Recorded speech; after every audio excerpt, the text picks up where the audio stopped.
It's time to pick a side. The Border War is on the air with BG and 10.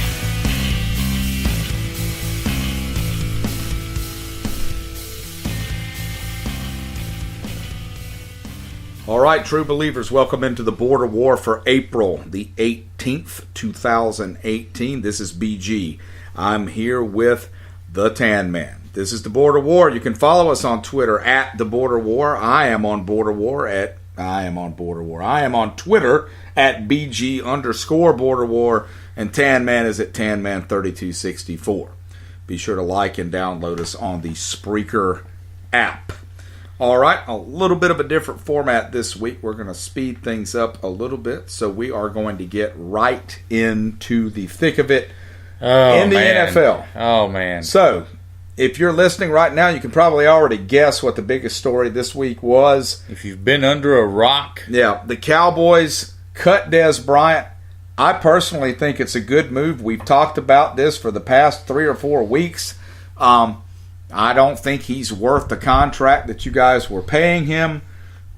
This gives Dallas a lot more flexibility to sign other free agents, or I'm not sure. I mean, it's probably not going to help you much this year, but it does free up a lot of cap space.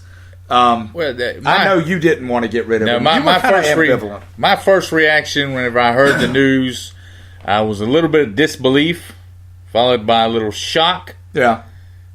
Maybe a little anger. Did you cry? Sadness. The 12 stages of grief. Yeah.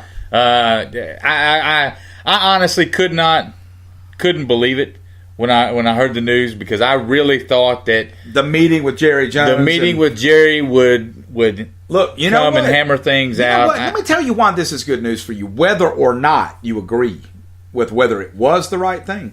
I think it shows that Jerry Jones, at the age of 97, has finally matured as an NFL owner and put out the ice-cold statement, man, I love Dez, but I'm trying to do what's right for the team. Bye. And I would love it if Daniel Snyder did something like that. Is it Jerry or is it Steven? Well, either way, Jerry Jones could have stopped it if he wanted to. Well, I think my opinion of what's going on down there now is I think Stephen Jones is making a lot of the football decisions now. This one has... Hence why Johnny Manziel is not a Dallas Cowboy. This one has Stephen Jones written all over it. We all know Dez was a Jerry guy. Jerry loved him. He bent over backwards to try to bring him in and keep him on the straight and narrow when he first got there. But, following social media and having conversations with other Cowboys fans, I'll be honest with you, what I found is you can probably, if you find 10 people who were for the move, you'll find 10 people who are against the move. I can't remember us having another player that divided the fan base like Dez Bryant. Well, I mean, that's because 2/3 of your fan base pull for the Cowboys every now and then and pull for somebody else every now and then. It's a bunch of bandwagon losers. You want to have a serious discussion about this? No, I'm being serious. Or you want to piddle around? I'm being serious. Piddle around. Why do you think Dez Bryant is still a distraction in the locker room? Was that part of this? How old is Dez? 32? No, I think he just turned 30. Okay. I think he just turned 30. Either way, older and wiser. I believe Dez when because he strikes me, and then you watch him talk. He strikes me as a very raw, honest guy. He's gonna tell you if you ask him a question, he'll tell you an answer. And I think when it was over with, and once the dust kind of settled and everything cleared, and he gave that interview where he named, quote, Garrett guys, or felt like, quote, Garrett guys were behind this. I tend to believe him. And you at least believe that that's his perception. I believe it happened because I think that if they had gone to him and said, all right, Dez, your production has dropped from X to Y. Your pay is this, and then we want to sign you to a long-term contract. We want you to retire a Cowboy, but you're not going to do it at this salary. They want him to take a pay cut. I think Jerry goes to him and asks that. I think he takes the pay cut from Jerry. Okay. I think he takes the cut to stay. The fact that was never on the table, and I've talked to some Cowboy fans that I know who say no, they didn't. They did not offer Dez Bryant a pay cut. he went in that meeting and that was, all right, this is the direction we're going. You're not coming back next year. And so to me, that kind of lends credence to what Dez Bryant is saying, which is that there were folks there, and I don't know who exactly he's referring to. Maybe it's the coaching staff, maybe it's a few of the players. But I believe that there were people in there that he divided the locker room, and there were people who were not on the Dez Bryant side. I've always made the argument that even before we started doing the show, since I really, really, really started paying attention to pro sports, that, you know, the product you see on Sundays is really just the eggshell, as it were, and all the yolk and the whatever else is in an egg. That goes I don't know what the rest of that stuff is. The white of the egg is you know, the GM and the locker room mentality, and that all that stuff does affect your Sunday product. And there are old school guys like Mike Golick who are on Sports Talk that'll tell you that, you know, back in their day that you played beside guys that you hated, and it wasn't. That is not this generation, man. I mean, I'm convinced that Pittsburgh, the Steelers, fell apart this year because of locker room issues. Oh, no doubt. And I disagree. I mean, 53 grown men, at some point there's going to be a group of them that don't like one another. Sure. I mean, it just depends on how far that goes. You know, whether or not it affects the on-the-field stuff. With Dez Bryant, you know, some people point to, you know, the chemistry or lack thereof with Dak Prescott. I certainly think that they should have and could have done a better job to get on the same page. I saw the next morning after it happened that they put up a stat that said he and Dak Prescott have the lowest completion percentage among quarterback and wide receiver combos, you know, with however many minimum attempts. So basically they were the worst quarterback receiver combo in the league. Wow. Which was, you know, a little shocking to me. Yeah. But, you know, and then like I said, the other thing everybody points to is production. Production doesn't match salary. Well, all right, let's break this down real quick. The last 3 years, his numbers have been down. There's no debating that. All right, the last year, we're missing Ezekiel Elliott. The offense kind of becomes really one-sided. He's battling some injuries. The year before, Elliott and Prescott come in, so you've got a rookie quarterback, you've got a rookie running back, and the offense went really run-heavy. And the year before that, he's dealing with Kellen Moore and whatever other noodle-arm quarterback back there. None of those guys could have made a wide receiver core if Jerry Rice and Michael Irvin looked good. Right. So, I mean, what's to blame here? I mean, is it Dez? Is production? You know, either way. To me, like I said, that screams it's a locker room thing, because you can't say it's production because there's a reason for the lack of production. What you're saying. I agree with what you're saying. I think this was less a football question, because if it's a football question, you don't walk away from that kind of talent. Yeah, the ability is still there. Way to make it you work. make it work. Okay, so I guess in the interest of time, let's just say that we're not going to figure out why. Dez thinks he knows. I've got an opinion. You've got an opinion. So the real question now, though, is, well, there's two questions. Does this help Dallas in the long term, and or in the short term? Either way, and then where does Dez go? Now, I think the first question is difficult to answer. I don't see that it can do too much for them this coming season, because let's be honest. I mean, the free agent money's pretty much been spent. Those guys are gone. The draft isn't a monetary issue because of the way rookie salary caps are set up now. Now, next year, next offseason, maybe you've got a lot of cash on hand, because we talked about, it's just funny to me, the timing on this. Yeah. Because you and I sat here, 3 or 4 weeks ago, and you said, well, my team's not doing anything because if you look at their contracts, they don't have any money to spend. Well, they sure could have. Well, now we freed up some money. We've got a little bit of money to play with here and there. Are they going to use this money to make a deal? Or are they going to sit on it and just eat the money that they're paying Dez Bryant and Tony Romo tell you this what, year? if they don't go make a deal, then you can just go ahead and mark this down as having been a locker room issue, because there's no There's no way, like you said, you lose this talent and then you just sit on the lack of talent for a year. Your question about how it affects us this year, there is no way, no how that you can convince me as a Cowboys fan that this is going to somehow, even if they use it and they make a big deal and they make a big trade somewhere, you cannot convince me that this makes you better, because now you're going into a football season with a young quarterback who still has, for everything that he's done. Last year when he had the opportunity to really take the reins and run with it with the Elliott suspension, the offense sputtered. I mean, that happened. There's no getting around that. So it did. Yeah. He's still got some he's still got some proving to do. Sure. And so now you're going to send him out there with a wide receiver core of Allen Hurns and Terrence Williams and Deontay Thompson and Cole Beasley and Ryan Switzer. None of those guys scares anybody. They're not popping up on the first page of any scouting report anywhere in the league. I got a feeling week 1, do you happen to know who the Cowboys play week 1? I don't. I think the schedule comes out tonight. Okay. Well, I got a feeling you're going to see 9 men in the box in the first quarter. Oh, absolutely. And then, you just made this deal. You just made life that much more difficult for Ezekiel Elliott and Dak Prescott. I don't get it. I don't get it. And there was no indication that they shopped him. That they didn't look for. I did hear that they shopped him a little bit. I don't think it wasn't to the extent that it made national news. I mean, in hindsight, he and Rappaport didn't hear about it. Well, I heard it all. Of course, after the fact that they shopped him and nobody was willing to take on Dez at $16 million or whatever he was getting, and so rather than try and work a pay cut, they cut him. It is what it is. All right, so here's an article. I mean, obviously Dez has been pretty vocal about he wants to play them twice a year, which means, let's be honest, I don't think we're talking Eagles here.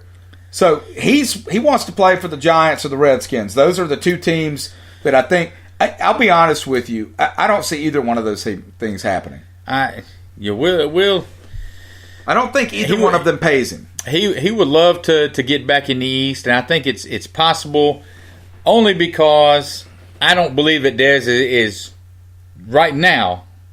I don't think he's looking for the payday, because I don't think he'll get a payday anywhere right now. Now maybe next year is a different story, but he's so late in the game now. Sure. When in the free agency, I don't think the big payday for him is out there. So I think he's going to sign somewhere this upcoming year on a 1-year deal, for a fairly reasonable amount of money. And right, he'll hit the free agent market next year. So here's a question. Now, what I did is I went and looked, and I checked just before the show started. You want to make sure nothing's happening that we're missing because we're prepping the show instead of paying attention. There's a lot of blogs and stuff out there. Tony Gonzalez being quoted about one thing. What I did is I tried to stick to a couple of reputable sources like the NFL Network and the Sporting News and stuff like that. So let me throw out the 3 teams that I see popping up the most. None of them in the NFC East. All right. Tell me what you think about Dez Bryant to the Atlanta Falcons. No. You don't see that? They've got Julio, Mohamed Sanu. I think the wide receiver core is too crowded. I think that people are assuming there that Dez is willing to play sort of a slot X type position that he's probably not going to play. No. And I can see him being okay with being second fiddle. I don't know that he's going to be the third fiddle. He's not going to be third fiddle. Okay, so let's move up the list then. How about the San Francisco 49ers? Young, up-and-coming quarterback. The one thing they struggled with was scoring in the red zone. Not moving the ball into the red zone. I could see it. And you think about it. Dez Bryant is maybe the most dangerous wide receiver in football inside the 5-yard line. I could see the Niners. And just think about him on one side and a street fighter like Pierre Garçon on the other side. I could see it. Who should have never left Washington. All right, so that's one possibility. And then the one that everybody is talking about, it seems like, other than the Giants, the New England Patriots. The Patriots one intrigues me because it's just that signing him to a 1-year deal for super cheap would be such a Patriots type of move. And Dez would be willing to take the pay cut for that hardware. I think he wants a ring. A couple other ones, I think that Green Bay is a possibility, but He's come out and said that he doesn't think he would feel right about playing in Green Bay because after he caught that ball. The other one after he dropped that ball. The other one, New Orleans. You can go down to New Orleans. You can Sean Payton used to be a cow. Used to be in Dallas. Sean Payton's going to be able to figure out how to use anybody. He's going to find him, hook up with Drew Brees for a little while. So I think New Orleans is an intriguing possibility. And also one that I heard the other day, Baltimore. I did hear that. With Baltimore, for all the Joe Flacco detractors, one thing he does do is he still throws a pretty nice ball, and get him down in the red zone. Maybe Baltimore, and he just seems, the way that Dez plays with that fire and that passion, that just seems, that's the whole Ravens organization. They built a whole organization on guys with that exact kind of attitude. I think he would fit in. He would fit like a glove in that locker room with that culture in Baltimore. If I had to put money on it right now, sitting here today, I'm going with the Pats. I really think they've already done this with Randy Moss. Dez Bryant isn't half the problem Randy Moss was. No. No. And I think Dez thinks about playing with Tom Brady, maybe in Brady's last season, maybe in a Super Bowl season. Man, that's a juicy piece of steak to not bite right there. Well, they're saying now that Brady still hasn't really committed to playing this upcoming season. Well, that's a whole different discussion. That's a whole different a whole different discussion. So, all right, so moving on from the football world, I do think we can agree. I just don't. Giants and Redskins aren't really in play here. We'll discuss it. I haven't made up my mind on that one yet. Okay. Let's talk about our local NBA team before we move into the playoffs here. Charlotte Hornets this week. Fire Steve Clifford. Yeah. Also Friday. So Friday was the axe day around here. And we kind of saw that coming. We didn't think that they were going to, put a new GM in place and then sort of keep the old guard. Having Clifford coach out on a 1 year, the coach out the last year on his contract, I mean, you rarely see in any sport where coaches are allowed to coach that last year. They either get an extension or they get canned. Nobody wants a lame duck coach in there. And frankly, the best thing for Clifford, just for personal reasons, might be to just walk away from the game anyway. I mean, I think he'll take a year off, but he'll land on his feet somewhere. He'll wind up back as a head coach in the NBA again. I think it's important to remember that he's done the best job in Charlotte of anybody in the modern current Hornets era. Oh, in the current Hornets era, he's been the most successful coach that they've had all time. He's one of the most successful coaches they've ever had. And let's give him Larry Johnson and Alonzo Mourning and see what happens. I mean, they like I said, we thought they had a chance to be the 4 or 5 seed this year, and I mean, quite honestly, a lot of that for me was him. I thought he would get that much out of Dwight Howard, and he did. Yeah, Dwight Howard wasn't the problem. No. Anyway, so what do you think they need to look for here in a coach? Did they need to flip the script completely and go young, cutting edge? To me, it depends on what you decide you want to do with the roster.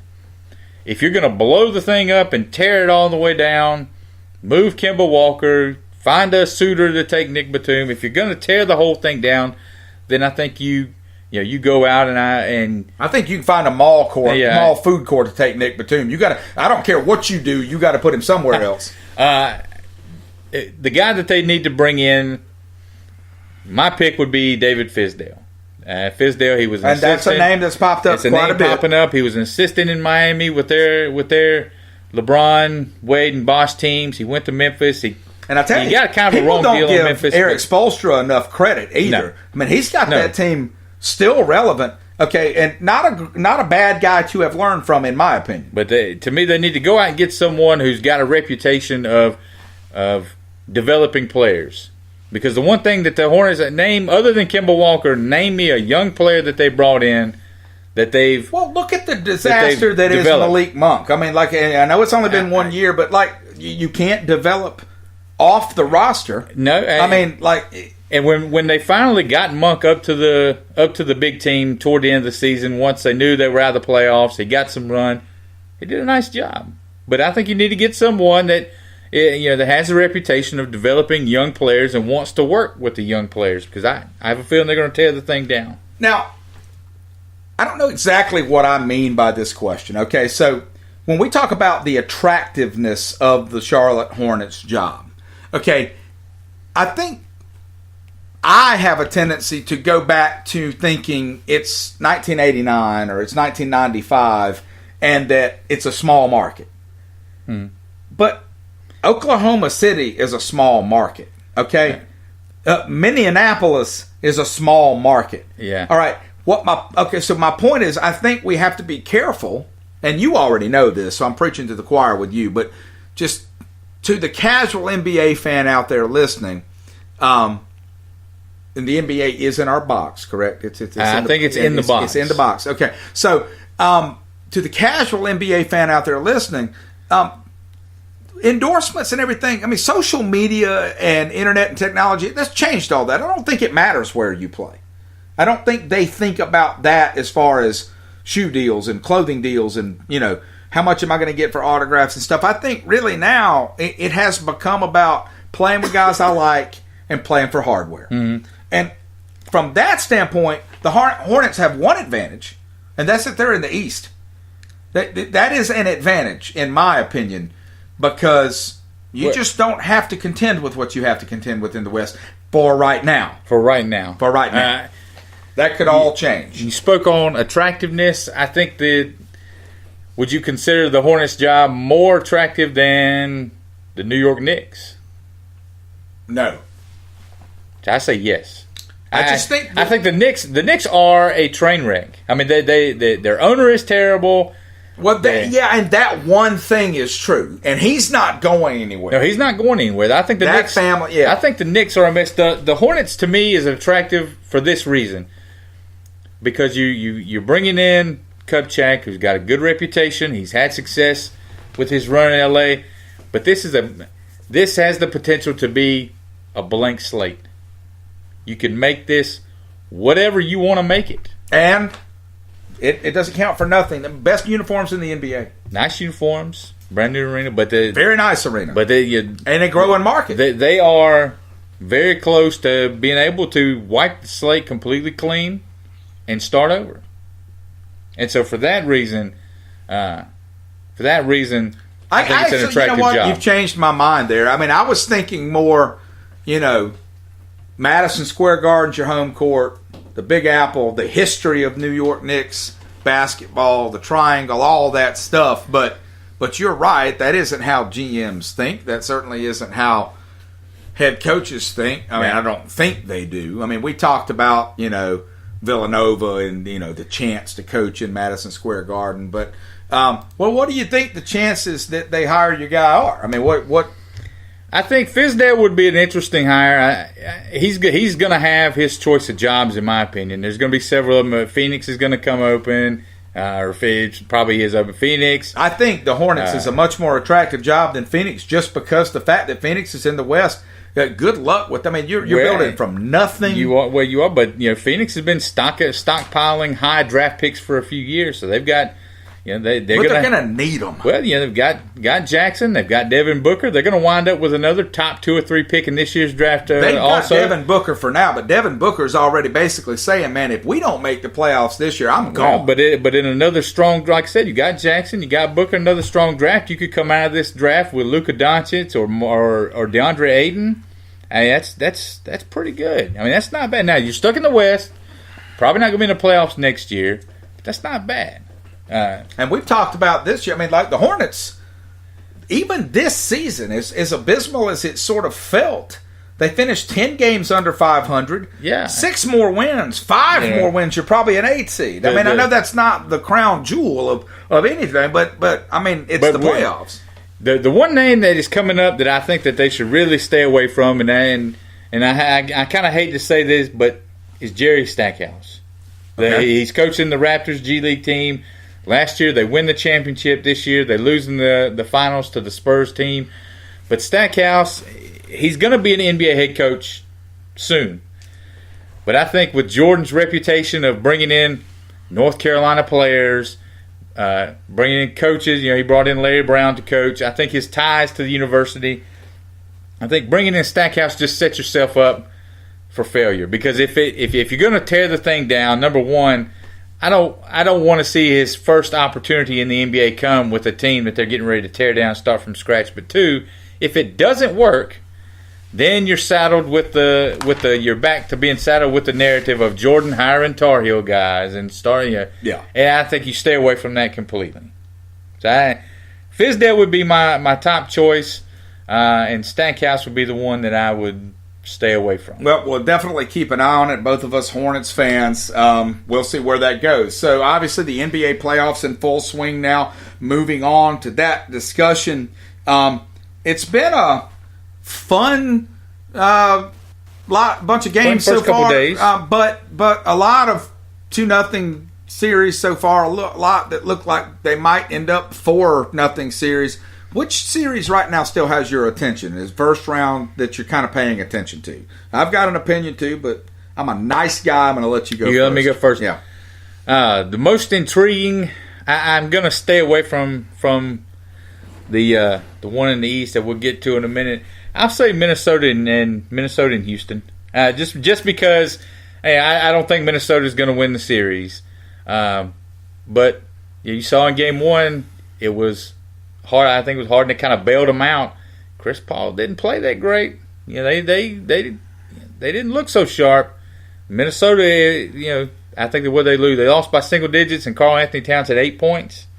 Right. I think Minnesota. Is gonna. They're gonna make Houston work for it. I know the series you're talking about, and I thought about tossing that out there, but we will talk about it in a second. I'm going to go with the Pelicans and the Trailblazers. I'm fascinated by the fact that Portland's down 2-0. Last night they lose 111-102. Like they've lost both their games at home. Now they go on the road. I don't know how much of a home court advantage the Pelicans are going to bring to this, but I still think that the Trailblazers pull it out, but not if they lose another game. Well, I mean, like they're gonna, and right now I would say they're still gonna have to win it in 7. Well, Portland. There's 2 teams in the league that I'm getting ready to jump off the wagon, stop talking about completely. One is Portland because they're not going to win. They're never going to win anything, and the other one is Washington. How much longer we will keep giving Washington a pass? They were my team to make a run at the East last night. I saw a retweet of yours. As a Redskins fan, I would offer it may be the entire city. Yeah, I mean, both of those 2 teams should be much better than they are. I don't know what Washington's missing. One team that is not going to make a run this year, and we know what they're missing. The San Antonio Spurs, I would be shocked if they got a game against Golden State they haven't been close. The way things are going right now. They haven't been close. No Kawhi Leonard, and after Game 2, of course, this is a big cloud hanging over them. They asked Popovich about it, and Popovich basically goes, you have to go ask his people, BG, what the heck is going on down there in San Antonio? I think it's more what's going on in Golden State. When that offense is clicking, I don't know that there's much you can do. It's San Antonio. It's not like the Spurs are being held to 87 points here. They scored 101, 106, I think, in the first game. I mean, like they're scoring points. They just cannot stop the Golden State offense. Yeah, they can't, and I don't know if anybody can when they're on. Well, I was referring. And I mean, obviously, not having Kawhi Leonard. That's what I was getting to. That's everything. Yeah, that's what I was referring to. It's the same thing that happened last year. For an organization that prides itself on being so insular and keeping everything so close to the vest, this Kawhi, how did they get so far? I mean, they're not. I'm not even going to say they're on different pages. They're in completely different books right now. Yes. I mean, I don't think he's back. I think he's done there. I really do. Something has soured him. And Popovich, like you said, I mean, his press conference answers, I mean, it's classic Pop, but he doesn't even seem real dialed in right now. It just baffles me that they've allowed this thing to get so far. Is it over? So far out of hand. Is the Spurs dynasty. Ascendant dynasty. I mean, and it is a dynasty. I don't understand anybody who makes the argument that it's not. We don't have time to talk about that. No, but they're a dynasty. Is it over? Yep. I think so too. Yep, I think so too. I think this was the first time in 18 years or whatever that they didn't hit their 50-win mark. I think I don't know what they finished up with, 48, 49. I don't think they're going to hit it next year, and I think it's going to be a gradual downhill to the point where probably in the playoffs again next year, and after that, who knows? But yes, I think this is it, man. We have seen the end of the Spurs run. Before we move on to the Cavs and the Pacers, your team, I would like to say that the Heat 76ers series is also pretty darn intriguing.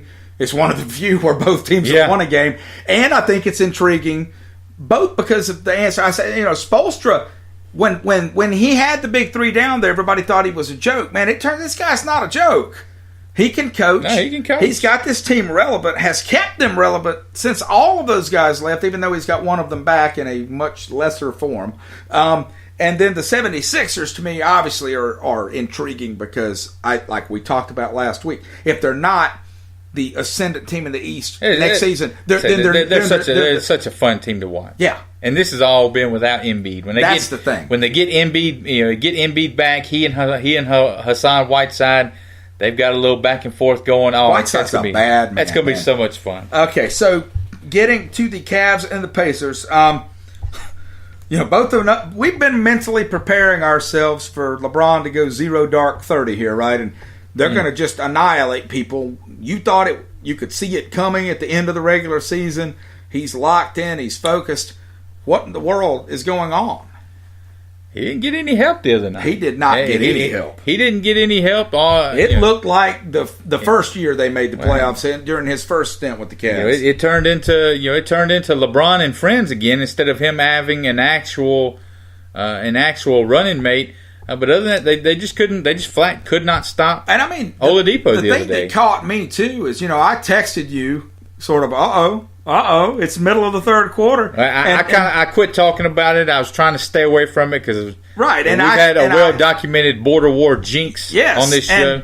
And contrary to what I thought, not only did the Pacers win it in the final quarter, they ran away with it. Yeah. I mean, the Cavs just sort of disappeared. Well, they were up big and kind of stayed up at a working margin all night long. And late, in the third quarter, Cleveland kind of, they made their push, and I thought, okay, I've seen LeBron versus Indiana about 7 times, and I know how this movie ends. But the run was answered big time on the Pacers' end. The bottom line is, before this game, if the Pacers were going to beat the Cavs, I said it in a series, they had to win the first one. They weren't coming from you weren't going to bring the Pacers in and win 2 straight. If the Pacers win, it'll be in 7 games, and they'll have to win the last game. But they won the first one. Well, but we know that we can make too big of a deal out of this stuff. It's one basketball game. Yeah, I'm not looking for you to get 32 from Oladipo every single night. They're going to figure out a way to clamp down, and so Oladipo's going to have some more help. But I tell you what, tonight is a huge opportunity because. You do this thing where you think, all we have to do in Cleveland is split. Well, you've already done that, man. Go for the jugular. Yeah. Try to. If you go up 2-0, you have a legitimate chance. Yeah, you asked, were we wrong about this group all along? Maybe, because I think the thought was, they get to the playoffs, they'll flip a switch. And the more after the game, and I've thought about it since then, I don't know that they have a switch to flip.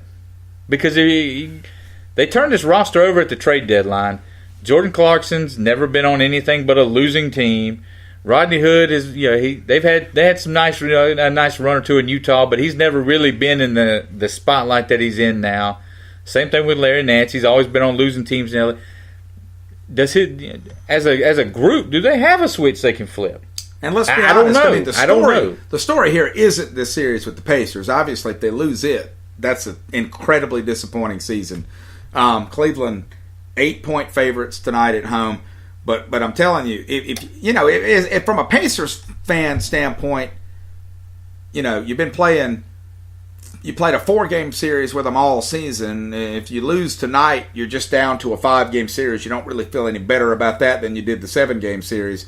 But if you're the Cleveland, like I told you last week, tonight is huge because tonight they could turn the entire Eastern Conference playoffs on their head. And they're already on their head. They're teetering now. They're already on their head because of the way the Browns, golly, the way the Cavs look, and the fact that Kyrie's not playing. So your 1 seed isn't really a 1 seed. Okay. LeBron's got to get some more help. I think J.R. Smith was the only other teammate he had to hit double figures. LeBron played 44 minutes. He basically did it all at one time early in the game. He's looking over at the bench and he's holding up fingers for how many minutes he wants to come sit down. I mean, he's doing it all. He's doing his part. LeBron, his friends have to help him a little bit. Oladipo gets some help too. Maybe we can turn this thing into maybe we can turn this thing upside down in the East. But our earlier discussion, if the Pacers win this game tonight, there's no question which one the most compelling series is. That's must-see TV from then on. All right, so it is time for thumbs up, thumbs down. Thumbs down. So what we're going to do, faithful listening audience, is I'm going to throw out a scenario which is either going to happen in the future or is not going to happen in the future. So if we vote thumbs up, we will tell you why we think this thing is going to happen. We have 4 of them today. If you heard, no, we have 5. We have 5. I added one. I'll take care of it. If you heard any, because we don't listen to local sports talk radio, so if you've heard any version of this, please let us know. First one. The Clemson spring game was this past weekend. A lot of hype. Trevor Lawrence, they say he looked really good. Connected on a long pass with T. Higgins. They kind of got the crowd excited. Kelly Bryant, nah, not so much. BG, thumbs up or thumbs down? Trevor Lawrence overtakes Kelly Bryant. Thumbs down. I think that Kelly Bryant plays well enough, because here's the thing, they're going to be winning football games. We've looked at their schedule already. We're not going to do a big ACC preview right now. Clemson, their over-under on losses next year is 1. With Kelly Bryant at quarterback, they might lose 1 regular season game. There's not going to be any pressure to get rid of Kelly Bryant. Kelly Bryant didn't shock the world last year. We all just thought he was going to be terrible. He was not. He was good enough, and he can certainly be good enough again. I'm going to go thumbs up. I think at some point, I don't know when, but I think at some point Trevor Lawrence takes Kelly Bryant's job, and I say it's because of this. You watch Clemson's offense last year. There were times when they just looked like they were going through the motions. What was it? Wake Forest, they had like 3 points. At Boston College. I mean, the offense didn't look great all the time. I think they're going to hit us at some point. When they hit a skid, they're going to make a change, because last year there's no one to change to. Right. You had no other option. They had to stick it out with Kelly Bryant. This year, Bryant struggles, the offense struggles, not necessarily losing ball games, but if the offense is struggling and Trevor Lawrence, if he is what everyone says he is, make the move. The real thumbs up or thumbs down should have been thumbs up, thumbs down. Christian Wilkins is a starting cornerback. Yeah. We talked about this to open the show. Thumbs up or thumbs down? Dez Bryant ends up in the NFC East. I'll take this one first. I'm going to say thumbs down. I think the Redskins make all the sense in the world. I tweeted it out Saturday morning. I can already see it. He's going to sign with Washington. He's going to absolutely torch us. But as of right now, I haven't heard a thing. No, as of right now, they're saying that unless it's some back channel stuff that they're keeping super top secret, that really nobody in the NFC East is really in play for Dez Bryant. So I'm going to say thumbs down. I think Bryant ends up in New Orleans.